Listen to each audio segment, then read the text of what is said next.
Okay ना, देखिए हम लोगों ने वेइंग मशीन पढ़ा था और वेइंग मशीन में देखिए क्या बोल रहा है नहीं बोल रहा है वो अलग मैटर है, कंफ्यूज नहीं होना है। हमें चुपचाप जो बताना होता था वो है कि नॉर्मल रिएक्शन है ना, normal reaction on weighing machine, that is the reading. Now इसी तरीके से कि स्प्रिंग बैलेंस भी होता है। हाँ बिल्कुल, आप लोग सुने भी होंगे देखे भी होंगे। उससे पहले ना हम लोग थोड़ा सा स्प्रिंग के बारे में बात करते हैं। देखिए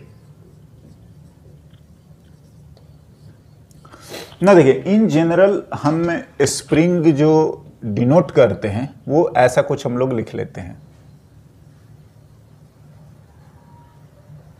राइट। नाउ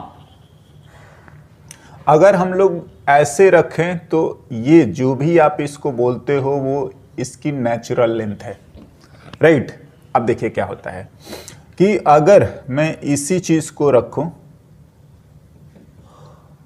अगर मैं इसकी लेंथ को बढ़ाने की कोशिश करूंगा, समझ रहे हैं ये, तो अगर आप बढ़ाएंगे इधर एक्सटर्नल फोर्स लगा के, हाँ, तो क्या होता है कि स्प्रिंग जो है ना वो फोर्स जो है एक्सटर्नल इधर लगाए हैं, तो स्प्रिंग जो है वो कहीं पर भी अगर लिखेंगे तो वो इधर फोर्स लगाएगा। हाँ जी बिल्कुल। नाउ अगर आप इसी स्प्रिंग को अगर हम लोग ऐसा करें,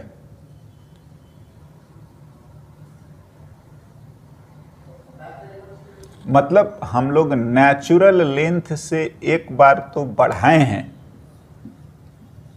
और एक बार इसको ऐसे घटा रहे हैं, मतलब एक्सटर्नल फोर्स हम लोगों ने ऐसा लगा रखा है, समझ रहे हैं। तो इस बार फिर से स्प्रिंग जो है, हाँ, ये अब इस डायरेक्शन में फोर्स लगाएगा, राइट। हाँ देखिए क्या है, अगर हम लोग लिखेंगे ना तो होता क्या है, spring is a mechanical device, जो भी है,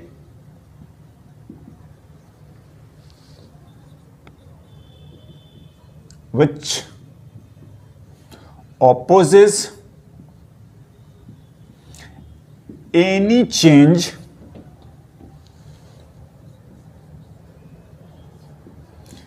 in its length। पहला तो ये इसका नेचर होता है, क्या क्या, कि जो इसका L0 है नेचुरल लेंथ है,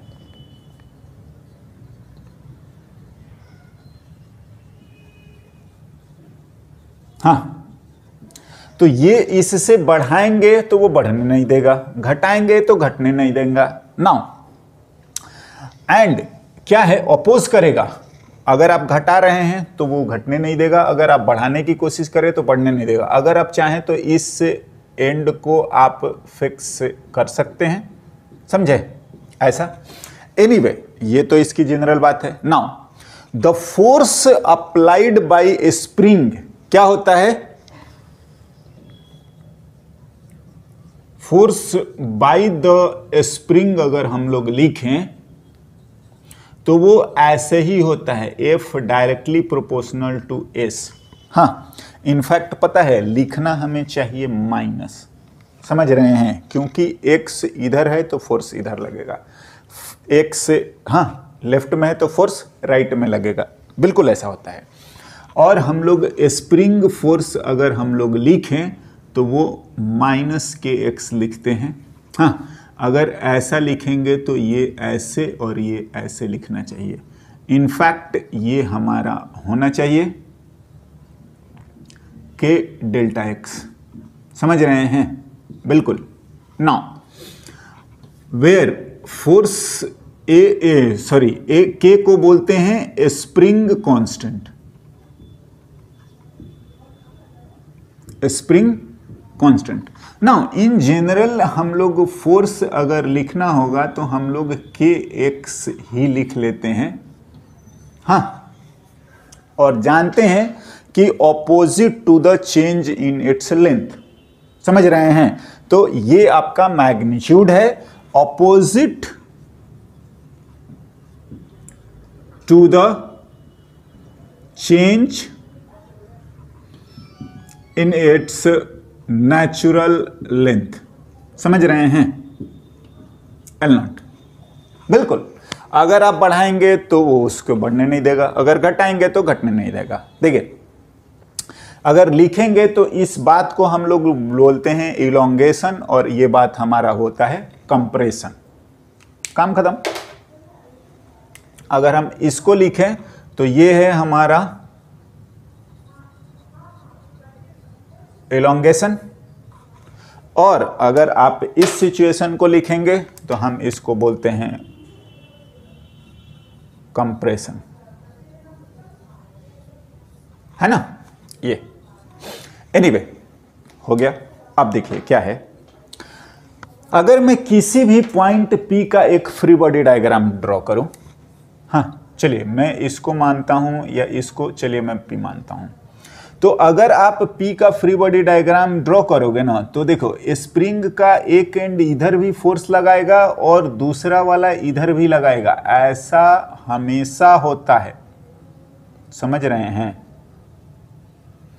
बिल्कुल, हमेशा किसी भी जगह पर अगर ये आपका P है, हमेशा दोनों तरफ फोर्सेस लगते हैं। ध्यान दीजिए, क्या इस पोर्शन को अगर हम लोग इधर खींचते हैं तो नो डाउट एक्सटर्नली हम चाहते हैं कि ये हमारे साथ चले या इसको डिटैच करना, तो इसका नेवरर इसको जाने नहीं देता, उसको अपनी तरफ खींचता है। नाउ फिर से आप बीच वाले पे चाहिए, तो अगर ये बीच वाला जो है आप इसको इधर ले जा रहे हैं तो ये चाहता है कि मेरे साथ ये भी चले, मतलब इस वाले बीच वाले पोर्शन को ये अपनी तरफ और बीच वाला पोर्शन इसको अपनी तरफ। हर पार्ट के साथ ऐसा होता है। सिमिलरली बीच वाला पर ये उसका नेवरर जो है वो फिर उसको जाने नहीं देगा। तो वो बीच वाले पर ये वाला इधर और ये वाला पोर्शन इधर, मतलब हर पॉइंट पर दोनों तरफ होता है। अब देखिए क्या है, कैसा हमें डिनोट करना चाहिए उस पर भी आएंगे। दूसरी बात, इस चीज को हम लोग लिख लेते हैं, for an ideal spring tension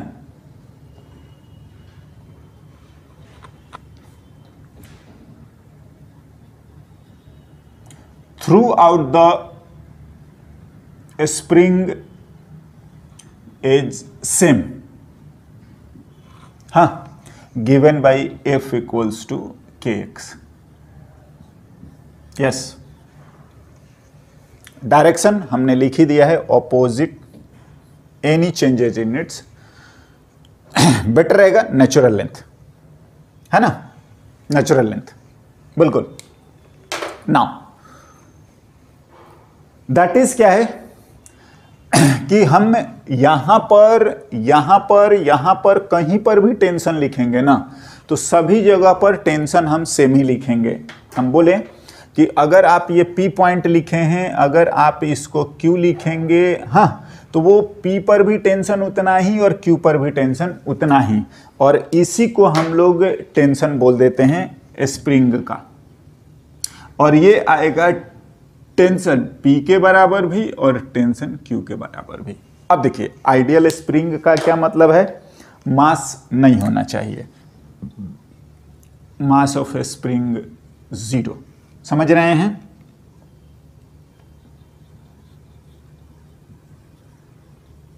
ideal spring. ना, और हम इसी की बात करेंगे, अगर थोड़ा सा जनरल वे में आएगा तो आगे आता है, ठीक ना? और अभी हम उस पर बात करके कंफ्यूजन नहीं करना है, बट ये हमें लेके चलना है।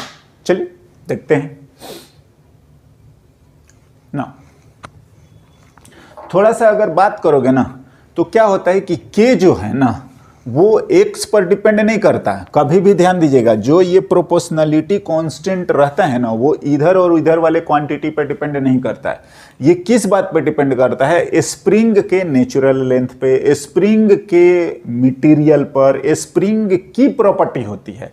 वो एक्स और एफ पर, एक्सटर्नल या जो भी फोर्स पर वो डिपेंड नहीं करता।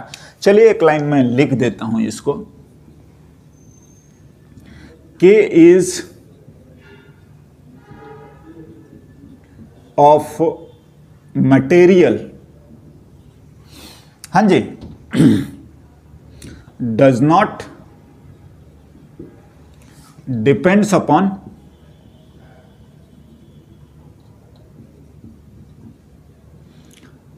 एक्स और एफ। समझ रहे हैं ना, इलोंगेशन या एक्सटर्नल फोर्स या जो भी मान समझे, इन सब चीजों पर डिपेंड नहीं करता है ना। आते हैं स्प्रिंग बैलेंस।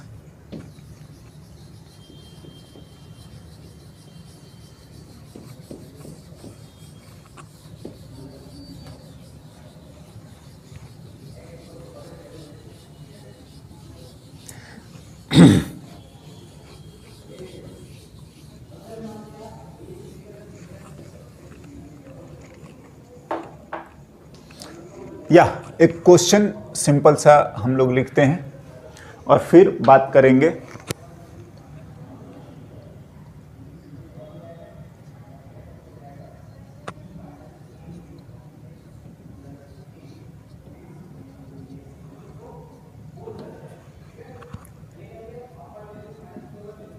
ये नेचुरल लेंथ है। Find the elongation in equilibrium, हाँ जी, find the elongation in equilibrium। Now equilibrium का क्या मतलब होता है? देखो, अगर मैं इसी में सॉल्यूशन लिखता हूं, हाँ, तो सॉल्यूशन में अगर हम लोग बात करें, इक्विलिब्रियम का मतलब नेट फोर्स हो जाना चाहिए आपका क्या, जीरो। हाँ जी, तो अगर ये इक्विलिब्रियम पोजीशन है, हाँ, दैट इज एफ नेट आपका क्या होना चाहिए, जीरो। और ये मान लीजिए कि ये रहा आपका इलोंगेशन, एक्स या वाई जो भी मानना है मान सकते हैं, राइट। तो जो ये पोजीशन दिया हुआ है, ये अगर हम लोग ओल्ड लिखते हैं और इसको मैं अगर न्यू लिखता हूं, या इसको मैं 1 लिखूं और इसको मैं 2 लिखता हूं, ठीक है ना। तो देखिए, एफबीडी में ड्रॉ करता हूं,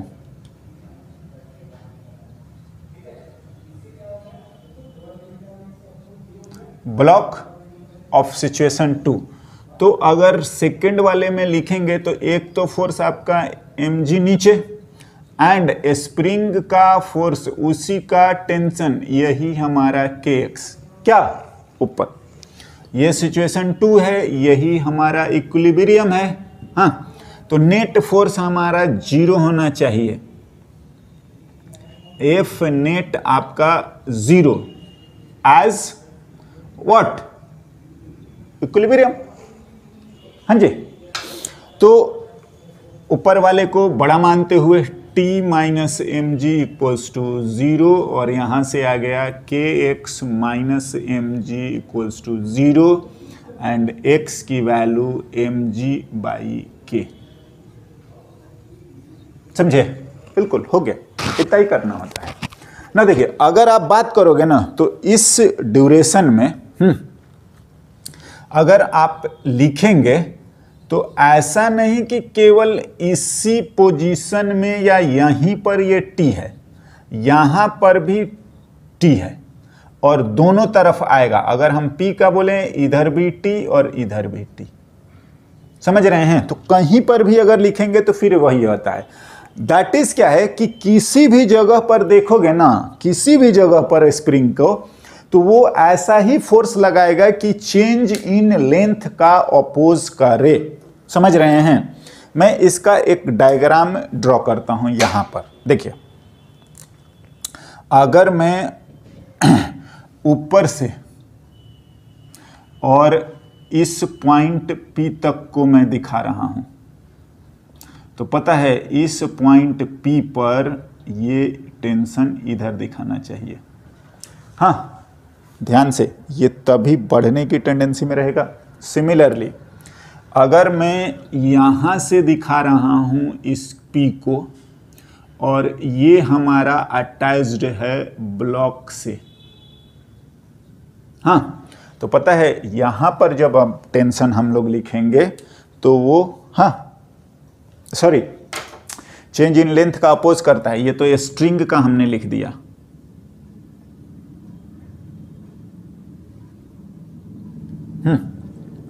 अगर आप बात करोगे तो ये आपका फोर्स लगाएगा इधर, हाँ, क्योंकि ये बढ़ा हुआ है ना तो वो घटाएगा, ये भी बढ़ा हुआ है तो ये आपका घटाएगा। ध्यान से, थोड़ा सा स्ट्रिंग से डिफरेंट है। आप एक लाइन हमने लिखा था क्या कि जो भी रहता है ऑपोज करेगा change in its natural length, तो ये बढ़ा हुआ है ना, तो अभी जहां भी कट करेंगे या फ्री बॉडी डायग्राम ड्रॉ करेंगे तो वो बढ़ा हुआ है तो वो घटाएगा। ऐसा आपको हर जगह पर फ्री बॉडी डायग्राम कंसीडर करते हुए और लिखना चाहिए। एनीवे, हम लोग आगे इसका यूज भी करेंगे। हाँ,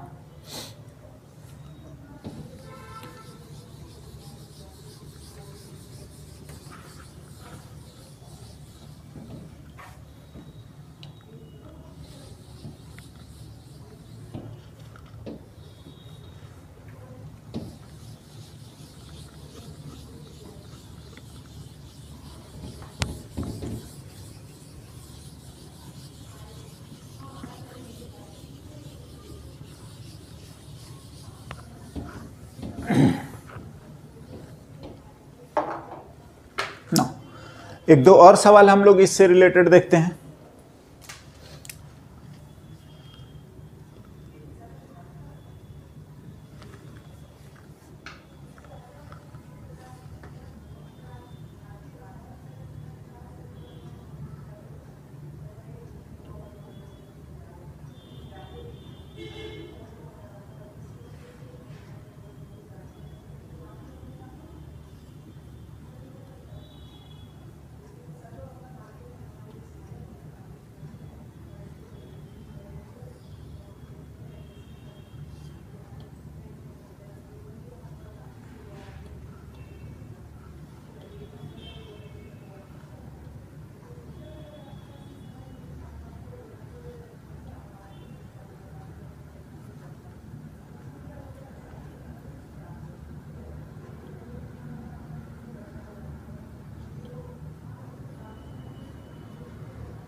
यस, थोड़ा सा ये टेढ़ा मेढ़ा दिख रहा है, चलिए इसको हम लोग थोड़ा सीधा कर लेते हैं।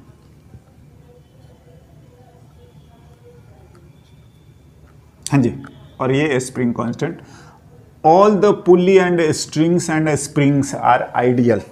हाँ, pulley, string and springs are ideal. Yes, ideal. Then find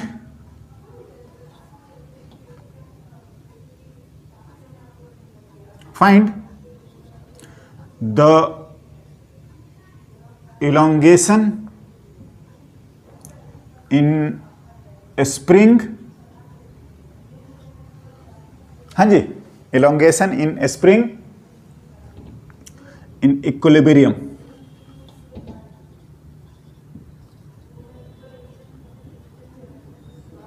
अब देखिए, थोड़ा सा कॉम्प्लिकेटेड तो हुआ है, देखते हैं कैसे कैसे क्या क्या करा जाएगा। चलिए, हम इस पुल्ली को मान लेते हैं 1 और इसको मान लेते हैं 2, राइट ना। देखिए क्या क्या करना चाहिए और कैसे कैसे होता है। पहली बात तो हम लोग इस चीज़ का, मैं इस डायग्राम को इसी में ड्रॉ करता हूँ, हाँ, और आप हो तो अलग से ड्रॉ करें। एक देखिए क्या है, अगर हम मानते हैं कि ये हमारा नेचुरल लेंथ है और ये इक्विलिब्रियम आ रहा है, हाँ, ये हमारा इक्विलिब्रियम है, तो अगर ये डिस्टेंस हमारा x होगा, समझ रहे हैं, ठीक है ना। एनीवे नाउ अब बात आता है कि अगर ये x से, हाँ अगर ये x से नीचे आया है तो ये पुल्ली भी आपका x से ऊपर जाएगा, ये P2, बिल्कुल ये आपका होना चाहिए x। हाँ जी, तो आप ध्यान दो, इधर से भी x और इधर से भी x, तो ये स्ट्रिंग तो नहीं बढ़ता है, तो जो बढ़ेगा वो बढ़ेगा कौन, स्प्रिंग ही बढ़ेगा। तो अगर आप स्प्रिंग का इलोंगेशन लिखेंगे, XP लिखेंगे, तो वो x प्लस x यानी कि 2x आएगा। यस, ये भी इधर भी x, तभी तो ये पुल्ली ऊपर पूरा x जाएगा, और इधर भी x। तो स्ट्रिंग जितना है वो तो बढ़ ही नहीं सकता, तो जो बढ़ेगा वो स्प्रिंग ही बढ़ेगा, राइट ना। अब देखिए ऐसा है, ध्यान से मैं इसको एक बार यहां पर अलग से ड्रॉ करता हूं। देखिए क्या क्या हुआ है। अगर हम लोग P1 को लिख रहे हैं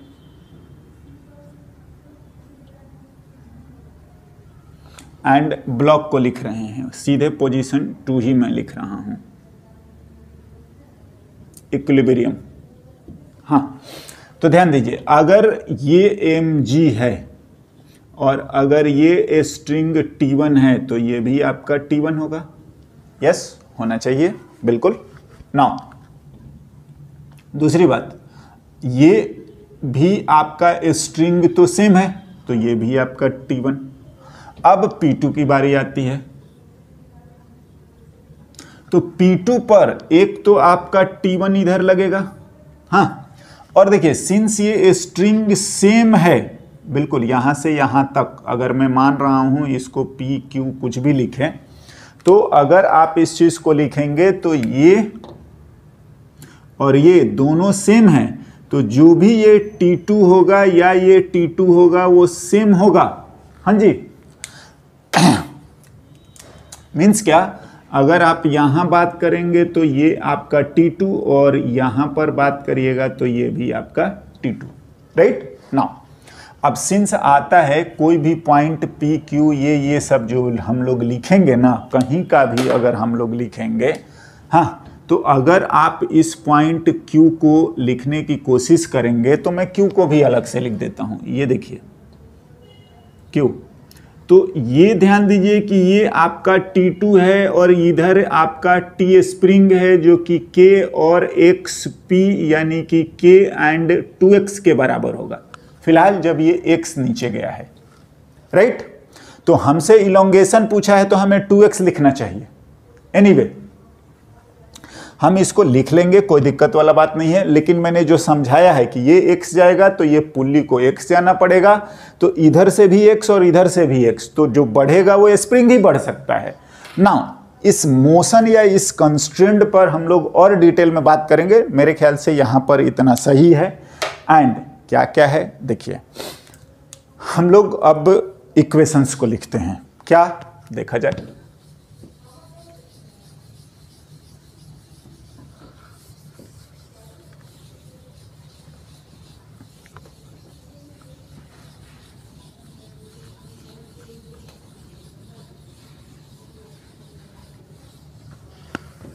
यस, अगर ठीक है, मेरे ख्याल से कोई दिक्कत नहीं आएगा। एट Q नेट फोर्स 0 होना चाहिए, बिल्कुल। तो आपका T2 और TS बराबर हो जाएगा K इंटू 2x या K इंटू XP, जो भी इलोंगेशन लिख रहे हैं। हाँ, नाउ एट P2 पर अगर हम लोग लिखेंगे तो भी यही होना चाहिए, T2 and T2 equals to mass ही स्प्रिंग का 0 होता है, सॉरी पुल्ली का। तो जो भी जिसका मास 0 है उस पर हमेशा ही नेट फोर्स जो आएगा ना वो आपका 0 ही होना है, 0। तो ये T1 की वैल्यू 2T2 के बराबर है। यस, 1 लिखना है, 2 लिखना है, लिखते हैं। हो गया T1 के बराबर। एंड अगर हम लोग ब्लॉक का लिखें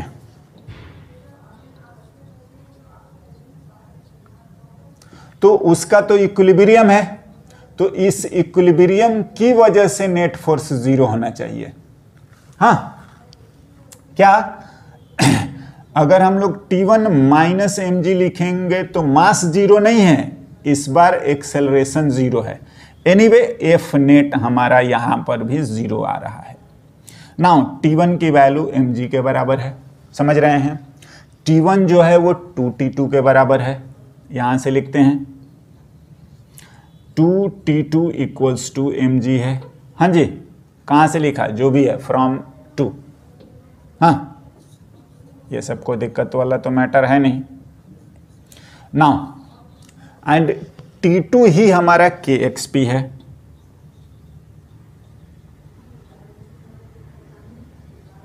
तो XP की वैल्यू आ गई।